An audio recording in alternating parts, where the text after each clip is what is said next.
su historia escrita en sangre, bautistas y una insignia de honor.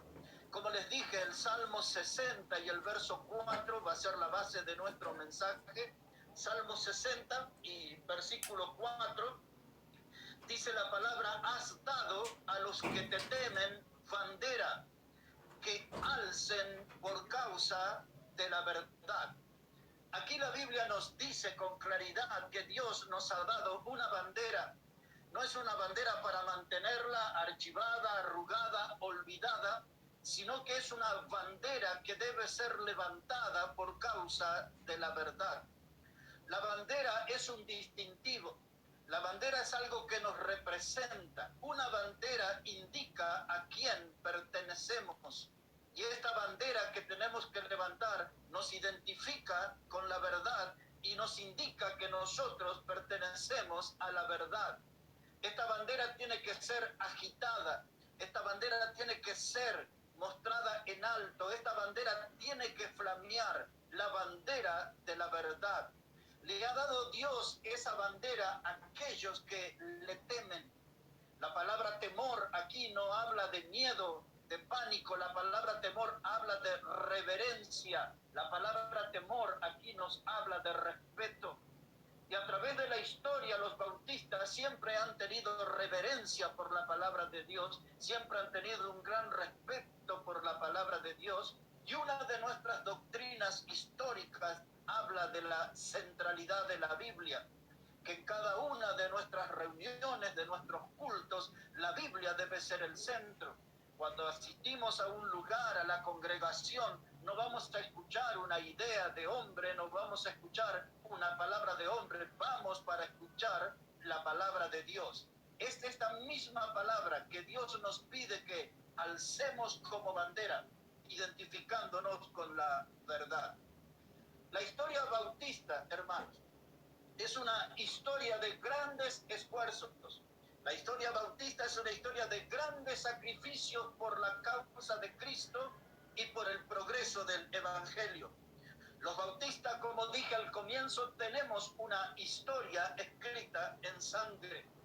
Hombres y mujeres que nos precedieron en la fe fueron perseguidos y muertos de las maneras más crueles, más horrendas. Algunos de ellos murieron en la guillotina, otros murieron en la cruz, otros devorados por leones en el circo romano o por perros rabiosos, otros fueron quemados en la hoguera. Pero nada de estas clases de castigo que los incrédulos, los impíos le dieron a los bautistas, le intimidaron. Nada de eso pudo frenar el fuego y el fervor, la pasión que había en sus corazones por seguir y por servir a Cristo. Todos estos que fueron torturados y encarcelados y muertos de estas maneras crueles, entraron al cielo cantando con gozo, con el gozo de haber cumplido la misión que Cristo les encomendó. De modo que el hablar sobre los bautistas y aquellos que nos precedieron en la fe nos coloca a nosotros frente a huellas visibles, dignas de imitar. Por eso este tema de esta mañana es algo que a mí me conmueve en lo más profundo, porque el pasar por este tema es recordar y es visibilizar aquellas huellas que nos dejaron los que nos precedieron en la fe, huellas que son dignas de imitar y que son un gran desafío para nosotros, y espero que este mensaje sea para usted también un gran desafío. La tierra recibió la sangre de los bautistas. Los ríos fueron coloreados con la sangre de los bautistas. Las nieves, principalmente las nieves europeas, fueron teñidas por la sangre de los bautistas. Realmente aquella generación de siervos dieron sus vidas para dejarnos a nosotros un evangelio puro y un evangelio nítido, que sea fácil de oír. Otra vez, estos que nos precedieron en la fe, que entregaron sus vidas, lo hicieron para dejarnos a nosotros, a las generaciones que seguían, un evangelio puro y un evangelio nítido. Y ahora nosotros no podemos traicionar la fe. Nosotros no podemos mirar para otro lado, tenemos que tener bien presente aquellos que nos precedieron. Nosotros no podemos decepcionar a Cristo que nos ha tomado como soldado. No podemos pisotear la herencia bautista. Y ahora estamos enterándonos que nuestra historia fue escrita en sangre. Bautista es una historia escrita en sangre, y de ser necesario, hermano, tenemos que escribir los próximos capítulos del mismo modo. Quizás algunos ya no tendrán que hablar de sangre ajena, van a tener que poner su propio sudor y su propia sangre para el progreso del Evangelio, para que la palabra de Dios, el mensaje de salvación eterna, llegue a otras almas necesitadas. Para mí ser bautista es un distintivo. Para mí ser bautista es una insignia de honor. Y cuando yo pienso en un bautista, cuando a mí me hablan acerca de un bautista, yo pienso en una persona íntegra, es decir, una persona que tiene su corazón inclinado a hacer el bien. Una persona íntegra. Para mí un bautista debe ser una persona comprometida, debe ser una persona que debe estar comprometida con la palabra de Dios y con el Dios de la palabra. Un bautista no solamente tiene que levantar la bandera a favor de la verdad, el bautista también tiene que pelear por ella. Aquellos que puedan encontrar más rápidamente la carta de Judas, al final de la Biblia, antes de Apocalipsis, si puede dar una mirada allí, es la carta de Judas. Este Judas, para los más nuevos, era uno de los hijos de María, era uno de los hermanos de nuestro Señor Jesucristo. Y Judas escribió esto aquí en su carta, en el versículo 3. Los que no encuentran solamente me dan su atención, por favor. Dice Judas: amados, por la gran solicitud que tenía de escribiros acerca de nuestra común salvación, me ha sido necesario escribiros exhortándoos que contendáis ardientemente por la fe que ha sido una vez dada a los santos. Aquí aparece la palabra fe. La palabra fe en este pasaje no tiene relación con la fe salvadora. La palabra fe en este pasaje se refiere a todo el volumen de la Escritura. Entendiendo esto, que la palabra fe se refiere a toda la Escritura, a toda la Biblia, aquí hay un llamado a una guerra santa. Dice Judas que debemos combatir ardientemente por la fe, es decir, ardientemente por la Biblia, combatir ardientemente por la palabra de Dios. Frente a enemigos poderosos que atemorizan a muchos, nosotros tenemos que combatir ardientemente. La palabra ardientemente tiene la idea de pelear hasta desfallecer, de pelear hasta agonizar y de pelear hasta la muerte misma. Ese es el desafío que nos hace Dios, que tenemos que pelear por la palabra de Dios, dando nuestros mayores esfuerzos, poniendo toda nuestra energía para defender la pura palabra de Dios y su mensaje salvador. Y aquí nos habla, esto no es un festival de caricia. El texto dice que tenemos que combatir, habla de una guerra, habla de una batalla, porque el diablo a través de la historia del hombre se ha opuesto a la palabra de Dios. El diablo no quiere que la palabra de Dios llegue a las vidas para hacer bendición y salvación. Y ahí es donde los hombres y mujeres de Dios tenemos que levantarnos y combatir ardientemente. Cuando yo pienso en un bautista, pienso en un hombre y en una mujer que pelea a favor de la palabra de Dios, que pelea para el avance, para el progreso del Evangelio. Para mí, un bautista es una persona que cree en la inspiración de la Biblia. No solamente es alguien que levanta la verdad como bandera, no es alguien que combate por la verdad ardientemente, también un bautista es alguien que cree en la inspiración de la Biblia. Explicaré esto un poquito para los más nuevos principalmente, pero necesito que me acompañe a segunda carta de Timoteo, el capítulo 3 y verso 16. Si puede llegar hasta ahí, por favor, segunda de Timoteo, el capítulo 3 y el versículo 16. Dice la palabra de Dios de la siguiente manera. Dice: toda la escritura es inspirada por Dios y útil para enseñar, para redarguir, para corregir, para instruir en justicia, a fin de que el hombre de Dios sea perfecto y enteramente preparado para toda buena obra. La primera parte del texto donde aparece la palabra escritura, ahí sin temor ponga la palabra Biblia. Biblia, toda la Biblia es inspirada por Dios. La palabra Biblia viene del idioma griego, de la palabra biblos o biblión, que significa el libro.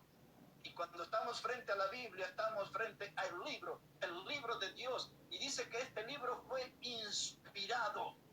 Esa palabra inspirado significa que fue soplado o que fue exhalado por Dios. Nosotros a veces cuando vamos al médico y nos dice el médico, respire profundo, y después dice, exhale, expulsamos el aire. Esa es la idea. La Biblia es el mensaje de Dios soplado al hombre, exhalado al hombre. La Biblia es una palabra viva y es una palabra eterna. La Biblia es la verdad indestructible de Dios. Y así como en el huerto del Edén, Dios sopló en el hombre aliento de vida. Dios nos da vida soplando a través de su palabra.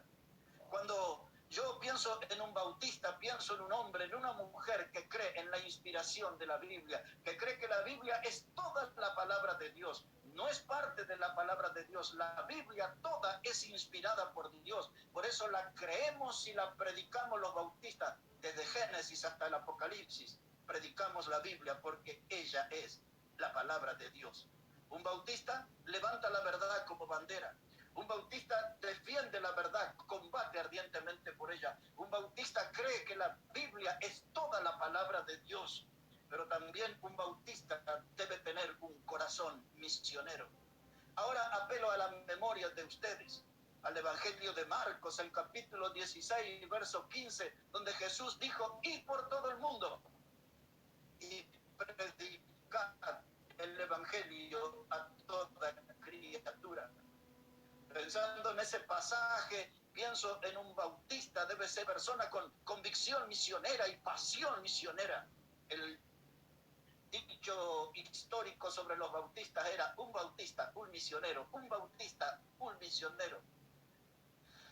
Esa expresión se ha desdibujado en los últimos tiempos, pero algunos todavía la mantenemos, la sostenemos, y esta mañana las compartimos con los más nuevos. Donde hay un bautista tiene que haber un misionero, es decir, una persona que piense en las almas que aún no conocen a Cristo, una persona que esté dispuesto a sujetarse al mandato del Señor de ir por todo el mundo y predicar el Evangelio a toda criatura. Y hay algunos que a veces no van a predicar, hay algunos que no van al campo misionero, pero alguna vez yo dije en el púlpito de la iglesia Maranata que cuando yo no voy al campo misionero con mis pasos, puedo ir con mis pesos. Puedo ir con mis pesos. Si usted no puede salir al campo misionero, pues ofréndele a aquellos que están batallando y predicando la palabra de Dios en el campo misionero. Si usted no puede ir con sus pasos, vaya con sus pesos, pero haga algo para que el evangelio de salvación eterna le llegue a las almas. Donde hay un bautista, tiene que haber un misionero. Un bautista tiene que ser alguien con corazón misionero. También apelando a la memoria de ustedes, dice el libro de los Proverbios, el capítulo 11 y el versículo 30. En la parte B dice que aquel que gana alma es sabio. Más allá de lo que diga el contexto, esa expresión es un desafío para los bautistas. El que gana alma es sabio. Ganar alma significa hacer algo a favor de las almas. En ese texto, ganar alma significa que yo tengo que hacer algo a favor de mi prójimo. Y la Biblia dice que aquel que gana alma es sabio. Lo opuesto a sabio ya sabemos que es necio. La palabra necio representa la torpeza, representa lo hueco, lo vacío. Yo no quiero ser torpe, ni hueco, ni vacío. Yo prefiero ser sabio y por lo tanto tengo que ganar almas, tengo que hacer algo. Hablando aquí por este medio extraño donde estamos hoy, hablando a través del WhatsApp, o hablando a través de videos, a través de la radio, a través de un folleto, a través de la predicación, boca a boca. Si quiere, guarde la famosa distancia social, pero predique el evangelio a otros.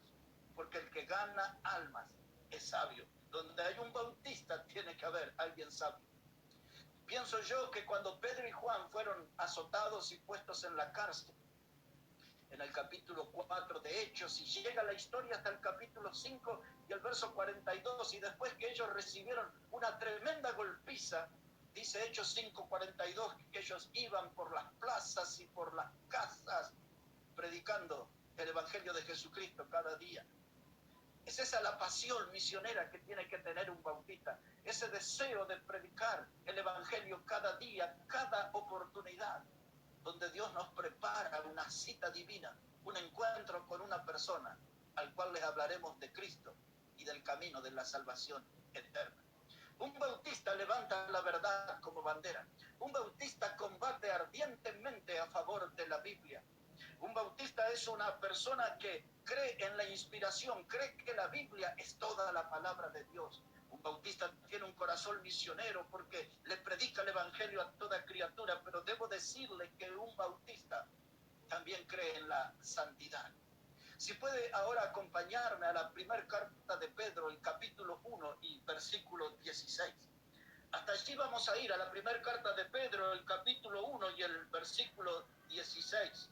Allí hay un llamado y un desafío para nosotros. Hay un llamado a la santidad. Observe cómo dice ahí la palabra de Dios, primera de Pedro, el capítulo 1 y el versículo 16. Porque escrito está, sé santo porque yo soy santo. Pues esto es lo que nos dice la palabra de Dios a modo de desafío. Escrito está, porque esta verdad viene desde el Antiguo Testamento, y allí está registrado, y Dios nos llama a santidad.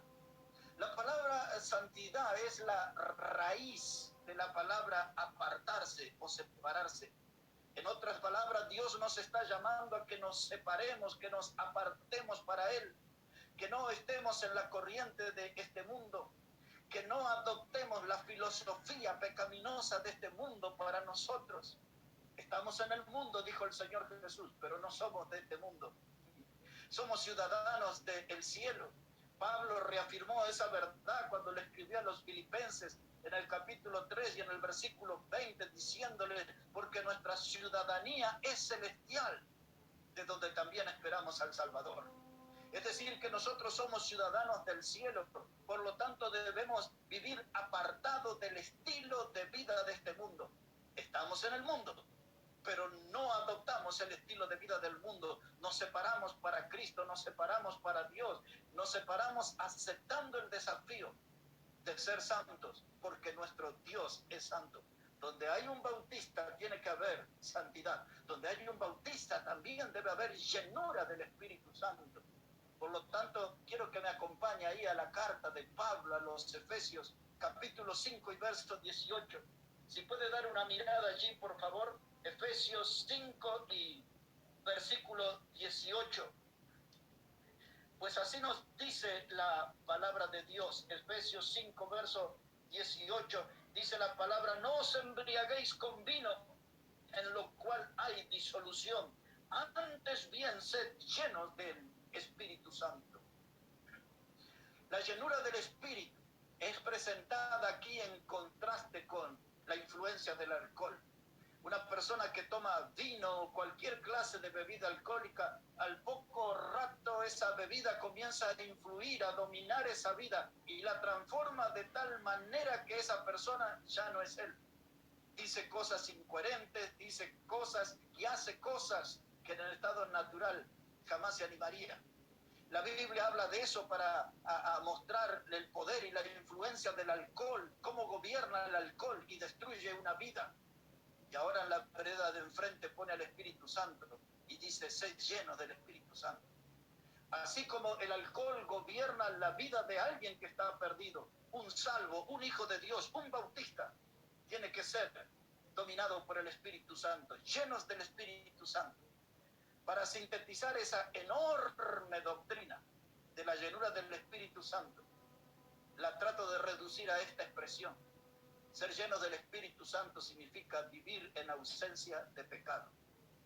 Lleno del Espíritu Santo es vivir en ausencia de pecado. En otras palabras, tenemos que tener una vida limpia. Cuando tenemos una vida limpia, vamos a tener una vida llena del Espíritu Santo. A través de la historia, hombres y mujeres bautistas han hecho grandes cosas para Dios, porque dejaron de lado el pecado y permitieron que Dios les llenara de su Espíritu Santo. En otras palabras, lograron vaciarse del yo para llenarse de Dios. Y ahí tenemos que ir nosotros. Vaciarnos del yo para poder llenarnos de Dios. Un bautista tiene que ser una persona que tiene un corazón por la obra de Dios. Si usara yo palabras de nuestro Señor Jesucristo, diría aquellas que Él dijo: en los negocios de mi Padre me es necesario estar.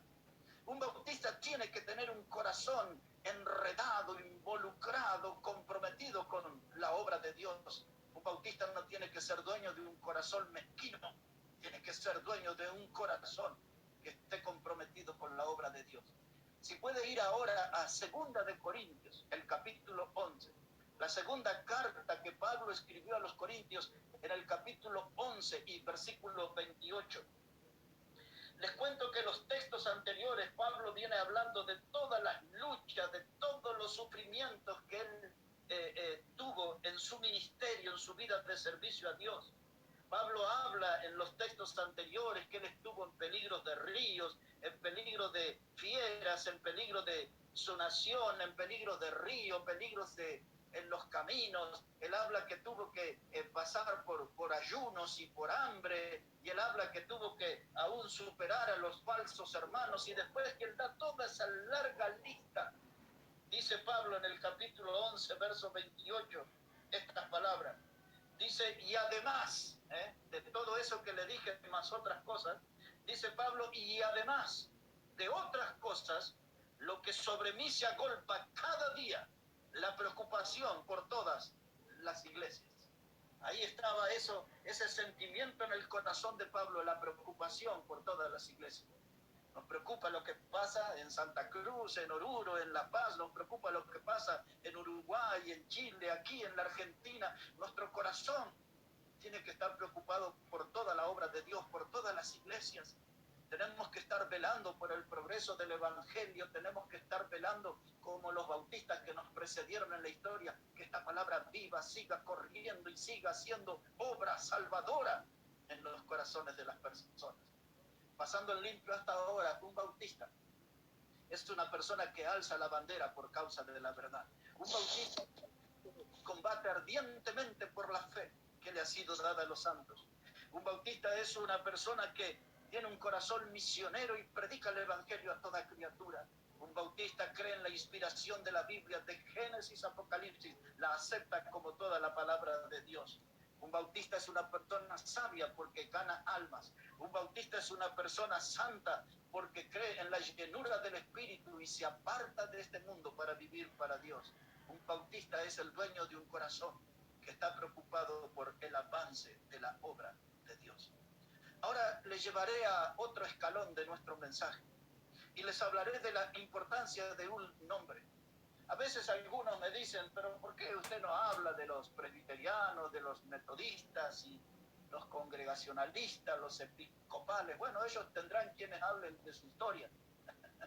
Yo soy bautista, yo estoy identificado con esta línea porque es lo que veo, que los bautistas es el pueblo de la Biblia, los bautistas es el pueblo de Dios. Pues esa es mi convicción y es lo que veo aquí. Entonces yo hablaré ahora sobre la importancia de un nombre. Si puede buscar ahora el Evangelio de Mateo, el capítulo 16, por favor. El Evangelio de Mateo, el capítulo 16. Y vamos a poner allí nuestra atención en el versículo 18. Evangelio de Mateo, el capítulo 16, verso 18, está nuestro Señor Jesucristo hablando con Pedro, el apóstol. Y le dice el Señor a Pedro estas palabras. Mateo 16, verso 18.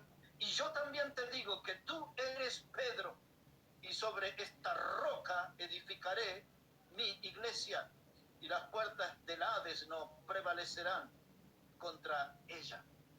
Los bautistas creemos en algo que se llama la perpetuidad de la iglesia. Es decir, que la iglesia es una institución que estará para siempre. La parte final del texto dice que las puertas del Hades no prevalecerán contra ella. El Hades es la palabra griega que se refiere para infierno, es decir, que todas las fuerzas del infierno, todos los demonios y todos los poderes diabólicos, nada podrá detener el avance de la iglesia, porque la iglesia que Cristo compró con su sangre permanece para siempre, la perpetuidad. Pero estamos aquí en este punto de la importancia de un nombre. Un nombre se utiliza para distinguir una persona de otra. Aquí yo estoy viendo ahí hermano Josué, estoy viendo hermano Filemón, hermano Jimmy, y mi nombre es Héctor. Tenemos nombres diferentes, nos distingue eso, no somos lo mismo, somos distintas personas. Un nombre sirve para eso, para distinguir una persona de otra. En el plano espiritual, un nombre significa para distinguir una iglesia de otra o una doctrina de otra.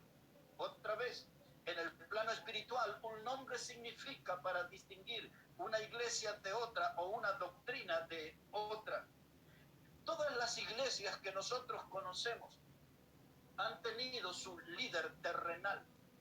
De esto yo voy a hablar en otro mensaje, pero abuelo de pájaro, le diré algo. Allá por el año 1609, en un conflicto, un asunto de polleras, un rey de Inglaterra que se llamó Enrique VIII rompió con la religión católica de Roma y allí se formó la iglesia anglicana. Cuando hoy usted ve esos edificios o esos lugares donde se reúne la iglesia anglicana, esa no es la iglesia de Cristo, esa es la iglesia que fundó Enrique VIII, el rey de Inglaterra. Pero Jesús le dijo en el texto leído a Pedro, dijo Jesús, sobre esta roca edificaré mi iglesia, mi iglesia. Y nosotros nos preguntamos, ¿cuántas iglesias hay? Pues una sola veo en la Biblia, es la iglesia de Cristo. De modo que la iglesia anglicana no tiene derecho a reclamar que son la iglesia de Cristo, porque ellas son la iglesia fundada por Enrique VIII. En ese mismo año, un hombre entendió que el bautismo bíblico era por inmersión y se convierte a Cristo y sale de la religión romana. Su nombre era Simón Menons. Simón Menons, ese apellido es donde deriva el nombre de los menonitas. Ahí en Bolivia hay mucha gente del pueblo menonita. Aquí en todo lo que es el noroeste argentino hay muchos menonitas, en Paraguay también lo hay. Pero todo comenzó con ese hombre, Simón Menon, de modo que la iglesia menonita no puede reclamar que son la iglesia de Cristo, porque son la iglesia que comenzó Simón Menon. En el año 1517 a 1521, en esos 4 años, pisa fuerte en el escenario religioso un hombre que se llamó Martín Lutero. Él era un cardenal de Roma y él se rebeló contra algunas doctrinas de Roma y presentó en una catedral que se llama Wittenberg 95 tesis. Esas eran sus creencias, las que lo oponía a Roma. Y allí comenzó lo que hoy se conoce como la iglesia luterana. Eso fue en Alemania. La iglesia luterana no puede reclamarse en la iglesia de Cristo porque su fundador no es Cristo, se llama Martín Lutero. 5 años después, 2 hombres, uno llamado Juan Calvino, otro Ulrico Zwinglio, ellos formaron la iglesia que hoy conocemos como la iglesia presbiteriana. Los presbiterianos tampoco pueden reclamar el derecho de que son la iglesia de Cristo. Ellos son la iglesia que fundó Calvino y Zwinglio. Y allí por el año 1740, allí aparecieron 2 hermanos, Carlos Wesley, y también apareció Juan Wesley y otro hombre que se llamó Jorge Whitfield, hombres consagrados que hicieron grandes cosas en la obra de Dios. Y ellos formaron un club, se llamaba el Club Santo. Pero como ellos acostumbraban a estudiar la Biblia en una forma metódica, algunos le pusieron de apodo los metodistas. Pues allí surgieron ellos, con Jorge Whitfield y los hermanos Carlos Wesley y Juan Wesley. Esta no es la iglesia de Cristo, es la iglesia de estos hombres. Y así puedo llevarles hasta nuestros días y hasta un poder... Mormones, que ellos tienen su fundador, ellos dicen que son la iglesia de Jesucristo, de los santos de los últimos días. ¿Cómo se atreven a poner en sus edificios eso, que son la iglesia de Jesucristo, de los santos de los últimos días, cuando su fundador se llamaba Juan Smith? perdón, Juan Smith, no, era Smith, José Smith. Y luego aparecieron los adventistas del séptimo día, fundada por una mujer que se llamaba Helena Harmon de White. Casi todos los escritos van a figurar con el apellido de White, pero ella fue la fundadora de los adventistas del séptimo día. Y luego un hombre que se llamó Carlos Tazer Russell fundó lo que hoy conocemos como los Testigos de Jehová. Todos esos grupos religiosos no pueden reclamar ser la iglesia de Cristo porque todos tienen su fundador humano con nombre y apellido. Pero la iglesia de la Biblia no es la de ninguna de esas personas que mencioné. La iglesia de la Biblia es la iglesia de Cristo. Cristo le dijo a Pedro, sobre esta roca edificaré mi iglesia, mi iglesia, mi iglesia. La iglesia es de Cristo, no es de ningún fundador humano. Y luego un detalle sobre los pentecostales. Ellos tienen una doble fundación. En el año 1900 apareció en Texas, Estados Unidos, un hombre que se llamaba Fox Parham. Y ese hombre produjo allí lo que se conocía como el avivamiento del Espíritu Santo. Y ese movimiento arrastró muchísima gente, pero duró un año nada más, porque ese hombre tenía una vida llena de inmoralidades, de adulterio, y todo eso se desmoronó. Entonces los pentecostales modernos cambiaron su sede para el año 1906. Los que les conté de Parham era el año 1900 a 1901. Y en el año 1906, un hombre de color oscura, de piel oscura, de apellido Seymour, que había sido bautista en sus comienzos, él comenzó allí en un granero a un lugar donde estaban todos esos fardos de pasto para los caballos y todo, y la calle se llama Azusa. Hace muchos años conocí ese lugar, y ahí comenzó a predicar esta persona, y ahí se formó lo que se conoce en la historia como el movimiento de la calle Azusa. Y como ese movimiento no estuvo acusado de inmoralidades, los pentecostales dicen, ahí surgimos nosotros, año 1906. Ese no es la iglesia de Cristo, es la iglesia de Seymour. Y allí lo que se conoce hoy como la rama más grande de las iglesias pentecostales, la que se conocen como las asambleas de Dios, ellas surgieron en el año 1914, el mismo año de la Primera Guerra Mundial. En el año 1912 surgió la iglesia nazarena, y bueno, ya le estoy dando ahí todos los nombres de los grupos religiosos que se conocen, y todos tienen su fundador humano. Y algunos me dicen, ¿y los bautistas? ¿Qué hay de ellos? ¿De dónde aparecieron? Hay un movimiento de vanidad. Es un movimiento anglosajón. Y ellos dicen que la iglesia bautista comenzó en el año 1606 a 1609 en Holanda, liderados por un hombre que se llamó Juan Smith. Este sí se llamaba Juan Smith. Ahora, si esa iglesia bautista fue fundada por Juan Smith, ¿qué pasó con los 1600 años de historia hacia atrás? ¿En quién se sostuvo la verdad? ¿Quiénes fueron los portadores de la verdad los 1600 años atrás? Los bautistas son la iglesia del Nuevo Testamento. No tenga ninguna duda, no hay un monumento. Ahí está la iglesia de Cristo. Nosotros como bautistas no tenemos ninguna diferencia con la iglesia primera de Jerusalén. Yo no necesito ver el cartel de la iglesia de Jerusalén que diga iglesia bautista. Me doy cuenta que eran bautistas porque ellos sostenían las mismas doctrinas que sostenemos nosotros. De modo que no hay otro grupo religioso, espiritual, que crea exactamente como aquella iglesia de Jerusalén. Bueno, eso será tela para cortar en otro mensaje.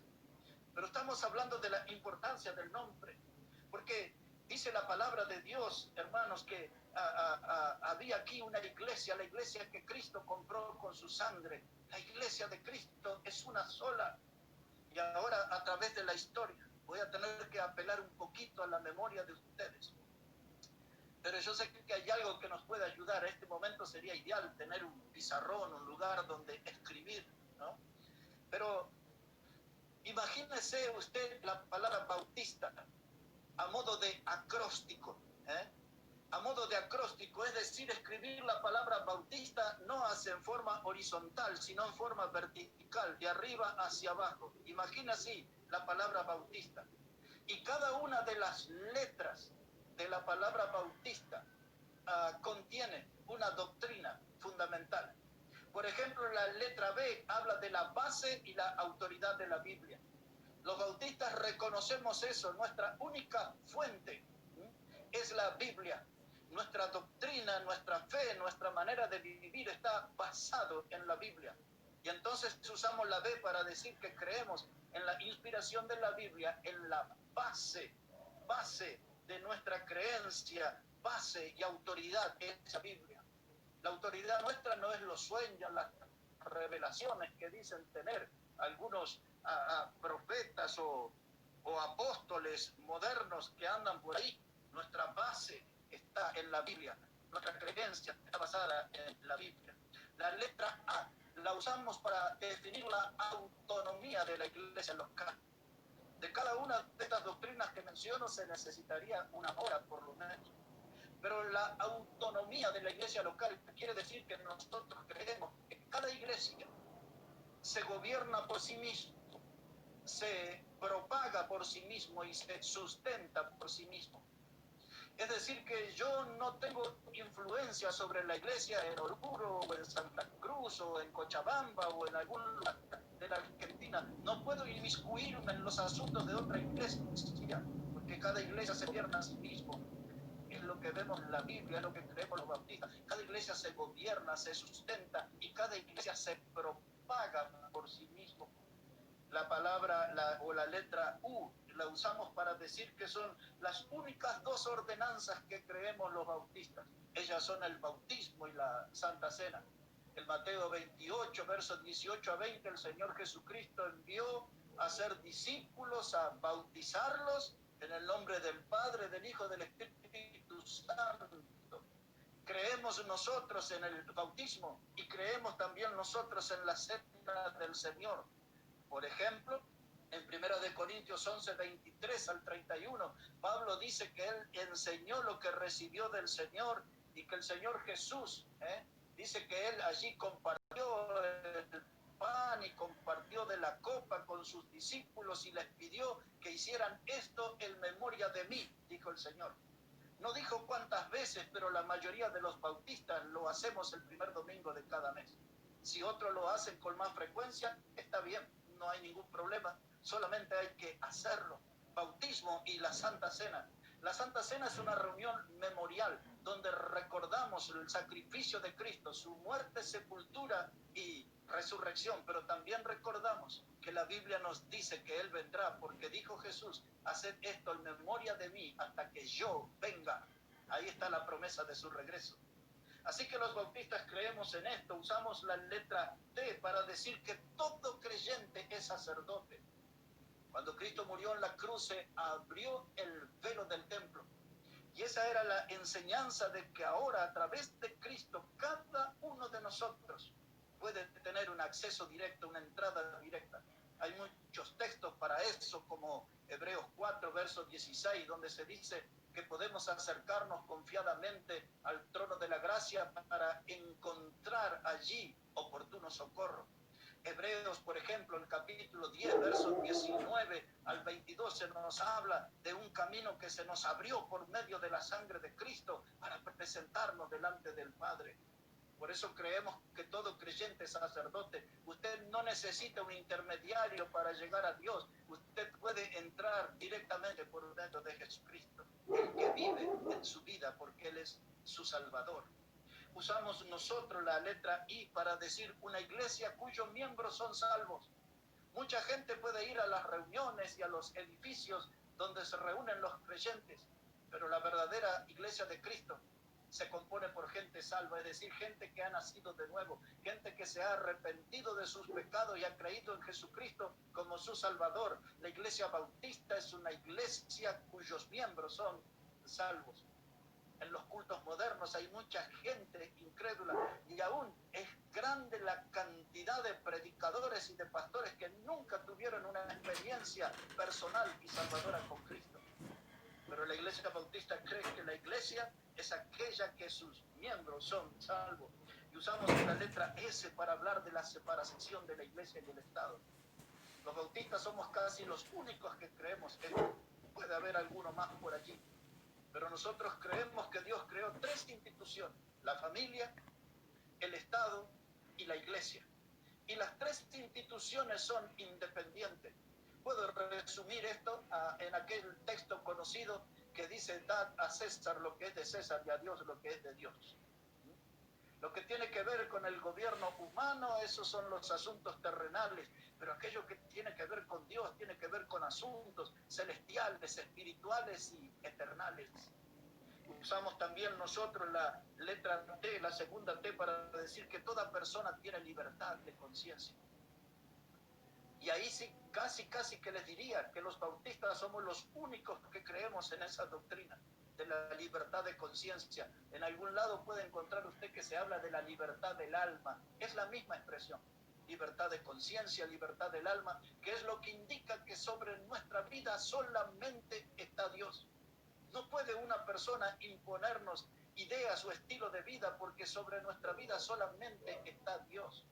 Sobre eso puedo decir aquel texto de 1 de Corintios, el capítulo 10, donde dice la palabra de Dios en el versículo 23, habla allí, dice que todo me es lícito, pero no todo me conviene. Es decir, que yo tengo una libertad de conciencia para elegir, pero sobre mi vida siempre va a estar Dios.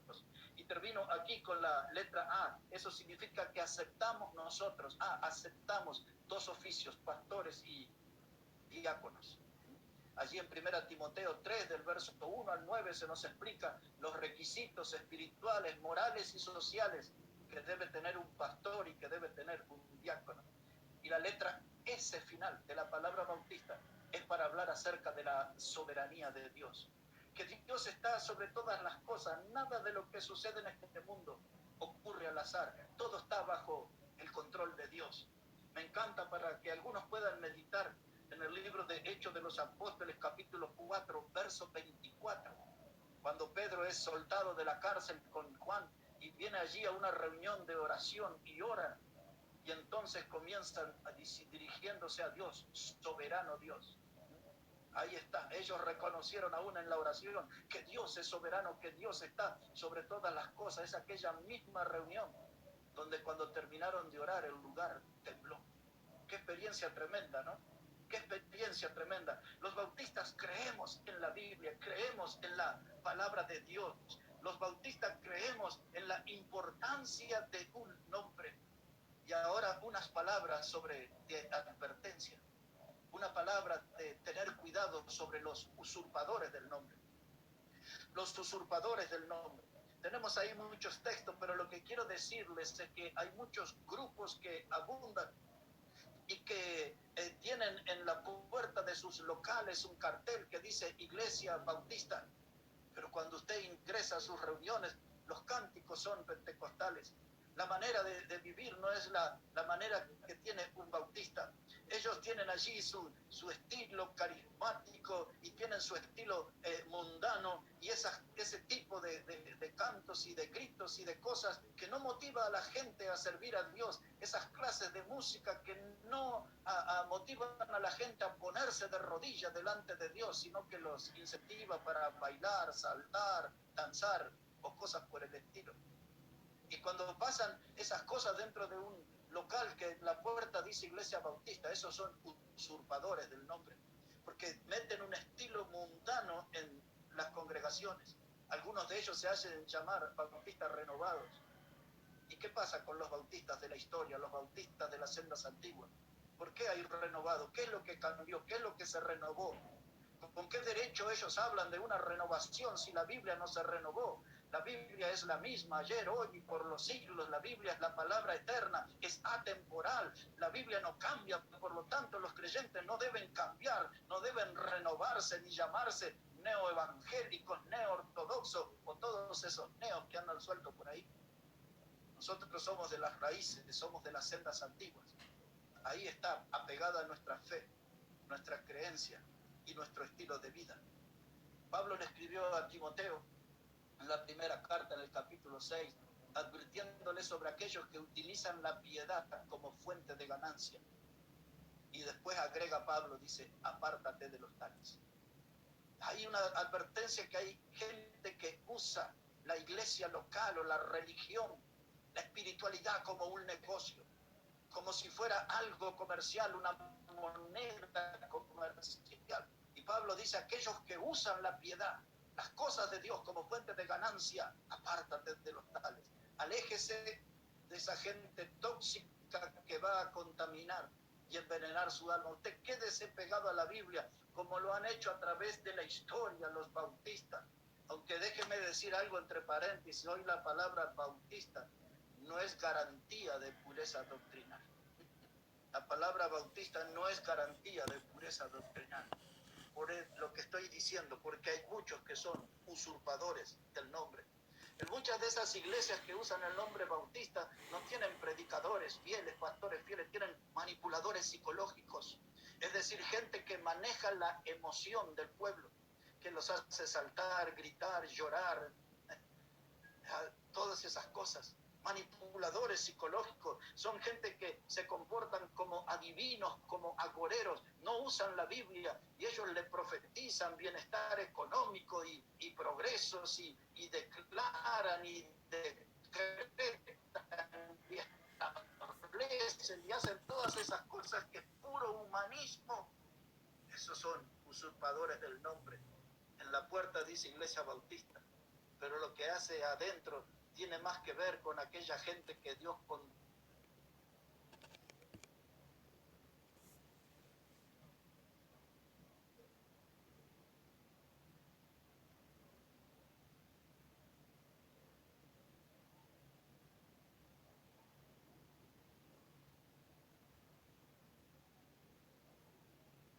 sus espectáculos circenses, esos lugares donde hay mucho fervor, mucha emoción, pero no hay nada de la palabra de Dios. Son usurpadores del nombre. Por eso tenga cuidado donde uno está. Asegúrese que la Biblia sea el centro de las reuniones. Asegúrese que el pastor le esté transmitiendo el mensaje que está basado en la palabra de Dios. Asegúrese de vivir una vida a la altura de los principios en la palabra de Dios. Porque a veces cuando no somos víctimas de un apóstol lobo, de un falso profeta, a veces nosotros llegamos a ser víctimas de nuestra propia torpeza, porque llegamos a vivir una clase de vida que a Dios no le agrada y queremos disfrutarla como si fuera un postre dulce. Aléjese del pecado. La Biblia dice que aquel que confiesa su pecado y se aparta, ese hallará misericordia. Proverbios 28:13. Así que cuidado con los usurpadores del nombre. Bueno, entremos en la recta final de nuestro mensaje y quiero hablarles ahora sobre un verdadero bautista y un verdadero mensaje. Tendré que ir un poquito rápido, pero si los dejo con algo de deseos, eso nos asegurará un nuevo encuentro sobre este tema. Entremos a esto, por favor, un verdadero bautista y un verdadero mensaje. Primero leemos Mateo capítulo 5, versículo 10. Mateo el capítulo 5, versículo 10. Mire cómo dice la palabra de Dios, Mateo 5 y versículo 10. Este texto es parte de lo que conocemos como el Sermón del Monte o el Sermón de la Montaña. Dice Jesús, bienaventurados los que padecen persecución por causa de la justicia, porque de ellos es el reino de los cielos. Bienaventurados sois cuando por mi causa os vituperen y os persigan y digan toda clase de mal contra vosotros, mintiendo. Gozaos y alegraos, porque vuestro galardón es grande en los cielos, y porque así persiguieron a los profetas que fueron antes de vosotros. El Señor Jesucristo está diciendo claramente que aquellos que estaban identificados con la verdad y con la predicación bíblica, aquellos que eran representantes del verdadero mensaje, iban a padecer persecución. Pablo le había escrito a Timoteo en la segunda carta, capítulo 3, versículo 12, que aquel que quería vivir piadosamente, es decir, al modo bíblico, ese padecería persecución. Y así fue nuestra historia, la de los bautistas, una historia escrita en sangre. Una historia que muestra a un pueblo que fue fiel a la palabra de Dios y por lo tanto fueron perseguidos y muertos. Como en la antigüedad el pueblo de Israel mató a los profetas verdaderos. Así que lo que distingue a un bautista es un mensaje. Lo que despierta el odio de la gente es el mensaje. Lo que hace que la gente se pare en la vereda de enfrente de un bautista es porque le molesta su mensaje. El mensaje de la iglesia bautista es una piedra en el zapato para el mundo. El mensaje de la iglesia bautista es una piedra en el zapato para aquellos que quieren vivir conforme a los deleites de la carne. Por eso la iglesia bautista es perseguida, porque la iglesia bautista tiene sus principios espirituales y tiene sus principios morales y tiene sus principios que son diferentes a los de nuestra sociedad. Y entonces aquí hay advertencia de persecución. Entre paréntesis, les digo que esto no es asunto del pasado, porque en este año 2020 tenemos en el mundo ya una estadística que indica entre 250 y 260 millones de cristianos perseguidos en el mundo, sometidos a torturas y cárcel. Muy seguido vemos algún pastor en Irán que es llevado a la horca. En China es tremendo lo que está sucediendo. Están cerrando los templos y le están obligando a cantar el himno comunista en aquellos lugares que les permiten reunirse, que son poquitos. Las reuniones de nuestros hermanos en China son filmadas por el Estado.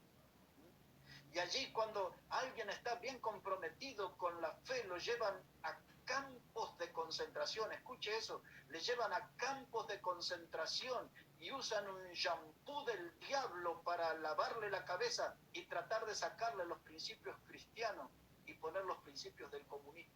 ¿Es esto lo que está pasando hoy?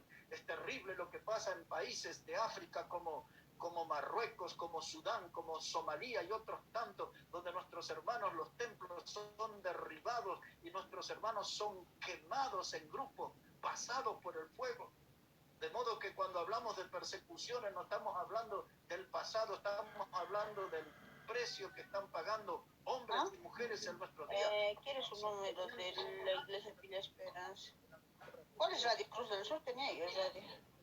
De la fe, no estamos allí en un lugar de picnic, no estamos en un ambiente de vacaciones. El camino de la fe es un camino de batalla porque el diablo con toda su furia está atacando la iglesia de Cristo. Bien lo dijo Juan en Apocalipsis 12, que lamentándose por la tierra dice porque el diablo ha descendido con ira sabiendo que le queda poco tiempo. En la esquina de mi barrio dirían, el diablo está quemando sus últimos cartuchos y está apuntando las almas principales para destruir la iglesia de Cristo. Pobre diablo, no sabe que la iglesia es eterna. La iglesia que Cristo compró con su sangre es una iglesia perpetua. Cristo la salvó ya para toda la eternidad. Pero bien, déjenme aquí mostrarles unos pasajes porque tengo que ver cómo aterrizo para terminar. Tengo mucho para decir. Pero vamos a hacer así, mis hermanos. Si busca ahí en Hebreos el capítulo 10. Hebreos el capítulo 10. Si puede tolerarme unos 10 minutos más, por favor.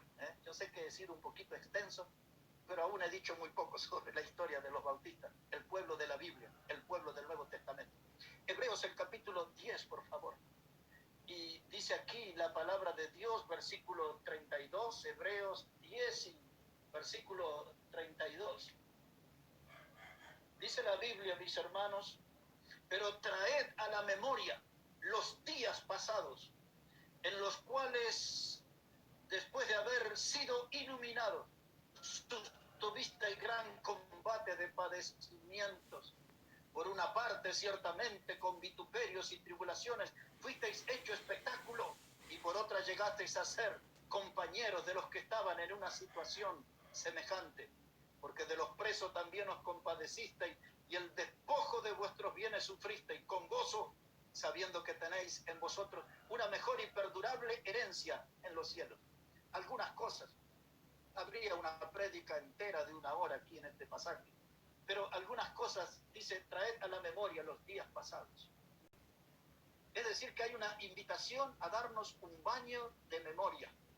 O si usted prefiere, a refrescar nuestra memoria. Para nosotros, la memoria de aquel encuentro con el Señor. De aquel día que en una reunión o en un encuentro en la calle o en una casa, en algún lugar donde alguien nos habló de Cristo, donde alguien nos mostró nuestra condición de pecador, y nos presentó a Jesucristo como el Salvador, ahí se encendió una llama santa en nuestra vida. El día que fuimos salvos, que nacimos de nuevo y le hemos hablado a otros de Cristo con fervor, con entusiasmo, quizás en nuestra familia, en el lugar de estudio, de trabajo, la gente comenzó a enterarse que tuvimos una experiencia salvífica o salvadora con Cristo. Y entonces, pero pasó el tiempo, pasaron los años y ese fuego se fue apagando, ese corazón se fue enfriando y ya nadie escucha el mensaje del Evangelio por nuestra boca. Y entonces la Biblia nos llama la atención y dice, traed a la memoria aquellos días del primer amor, aquellos días de ese romance profundo con Cristo, aquellos días que caminábamos con el Señor y nos sentíamos orgullosos y gozosos de tener una salvación eterna en Cristo. Pero algunos se han olvidado, han perdido de vista esa experiencia. Algunos están padeciendo de una amnesia, pero Cristo es nuestro Salvador. Traed a la memoria esos días, y ahí utiliza la palabra iluminados, en que fuisteis iluminados. En ese texto, en ese pasaje, la palabra iluminado es una referencia a la experiencia del bautismo. En otras palabras, la palabra iluminados representa en este texto el día que sepultamos en las aguas nuestra vieja vida, aquel día que morimos al mundo y sepultamos nuestra vida bajo el agua, y cuando el predicador nos sacó del agua dando testimonio que íbamos a vivir una vida nueva, iluminados. Esa experiencia preciosa de nuestra identificación pública con Cristo a través del bautismo. Y ahora dice que estos hermanos aquí sostuvieron un gran combate de padecimiento. Gran combate de padecimiento. Es decir, que no tuvieron unas pruebitas pasajeras, tuvieron un gran combate de padecimiento. El enemigo no les dejaba tranquilos. Dice que ellos sufrieron vituperios, toda clase de humillaciones. Utilizan la palabra tribulación, que esa palabra es la idea de ser aplastados.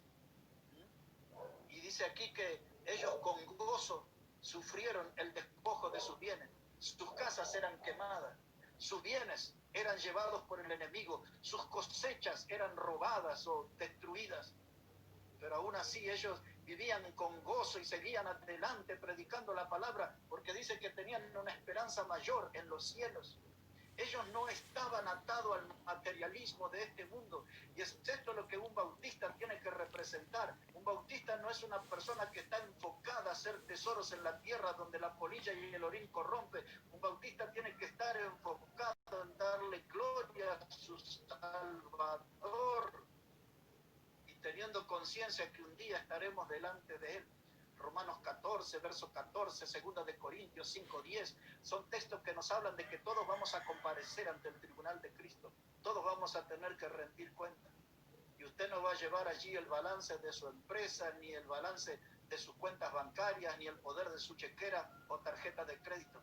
Cuando estemos en aquel día frente a Cristo, tendríamos que presentarnos con frutos eternos para mostrarle nuestra gratitud al Señor por esa salvación tan grande y eterna que consiguió para nosotros en la cruz del Calvario. Quizás hay alguno aquí en nuestra comunión hoy que aún no pasó por la cruz.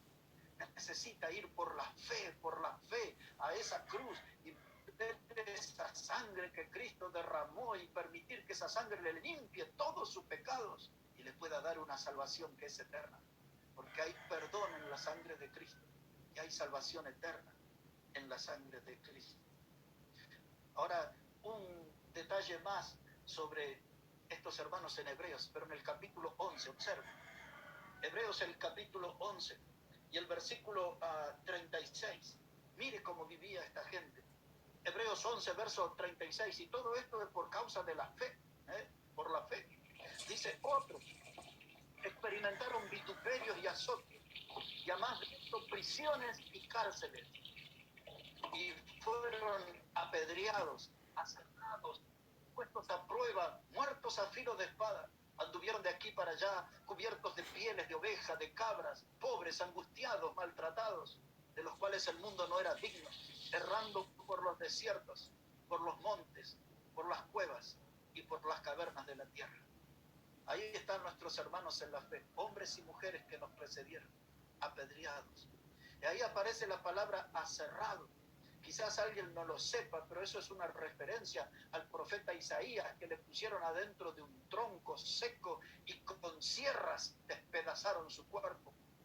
Y algunos fueron allí, dice, puestos en vituperio, es decir, que lo sometieron a grandes humillaciones. Habla de allí de los apedreados, como Esteban, aquel joven predicador.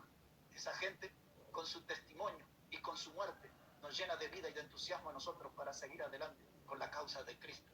Habla aquí que esta gente no se vestían los shopping, ni andaban en la moda, allí en las grandes tiendas, en las grandes marcas, con ropitas sencillas, pieles de camello, de cabra, de oveja, y no vivían en hoteles 5 estrellas, ni tenían aspiraciones a ser propietarios de grandes mansiones. Dice que andaban allí por los montes y por las cavernas. Ahí hay un espejo en el que nosotros tenemos que mirarnos. Ahí hay un espejo donde la Iglesia Bautista se ha mirado a través de la historia.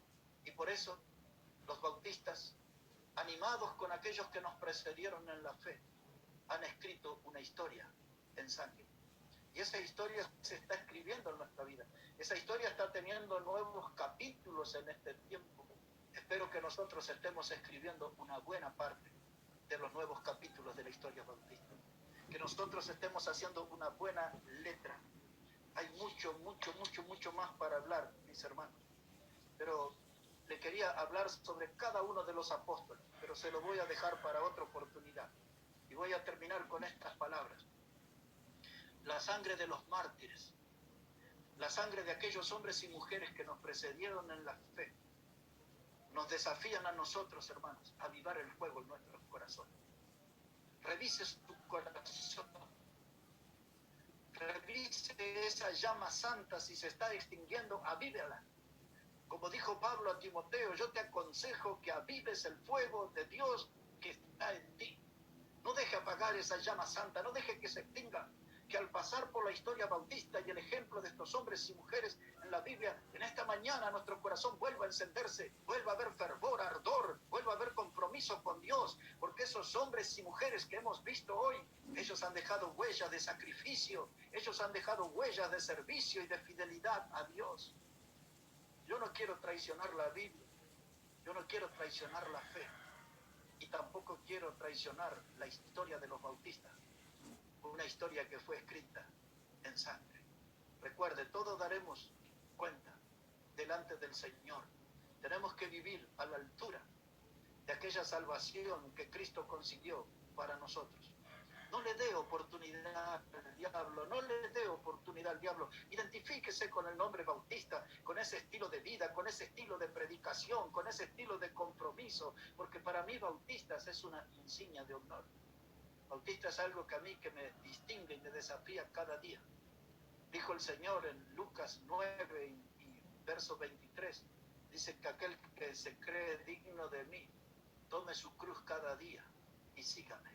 Y en eso tenemos que andar nosotros, tomando la cruz del Señor cada día y seguir. Y quizás aquí hoy tenemos algún invitado, alguien nuevo, que no logra entender todo lo que estamos hablando. Pero en síntesis lo que estamos diciendo para los nuevos es que hay un pueblo de la Biblia, un pueblo que surge en el Nuevo Testamento, hay un pueblo bautista que a través de la historia, a través del sacrificio y de la entrega por la causa del Evangelio, dieron sus vidas para que llegue a nosotros el mensaje. ¿Cuál mensaje? Aquel que dice que de tal manera amó Dios al mundo que dio a su Hijo unigénito, Cristo, para que todo aquel que en Él cree no se pierda, mas tenga vida eterna. Si usted es nuevo y está aquí con nosotros, entienda que toda esa gente vivió y dio su vida para que usted pudiera enterarse que Cristo murió en la cruz del Calvario y que aquel que en Él cree, dice la Biblia, Dios lo promete, tiene vida eterna. Su alma necesita de Cristo, su alma necesita de perdón de pecados. Hay una sangre que no se evaporó. Hay una sangre que no fue absorbida por la tierra. Es la sangre preciosa, subrayo esa palabra, es la sangre preciosa de Cristo que le puede limpiar de todo pecado y darle una salvación que es eterna. Él no es una religión. Él es el que se ofrece como su Salvador. Y si usted no le conoce, nosotros queremos ayudarla a que se encuentre con Él por medio de la fe. Y por medio de la fe que usted ponga en Cristo, usted tendrá una salvación eterna prometida por Dios. En síntesis, mis hermanos, a través de la historia, los bautistas hemos vivido. A través de la historia, los bautistas se han entregado, ofrendado su vida para que la gente pueda escuchar ese precioso mensaje, que hay salvación en Cristo, que hay salvación eterna, y esa salvación la produce el mensaje del Evangelio. Así que adelante, mis hermanos y hermanas, tenemos todavía mucha tierra por conquistar y tenemos mucho por predicar todavía. Que Dios bendiga su palabra y que bendiga sus vidas. Lo dejo, hermano.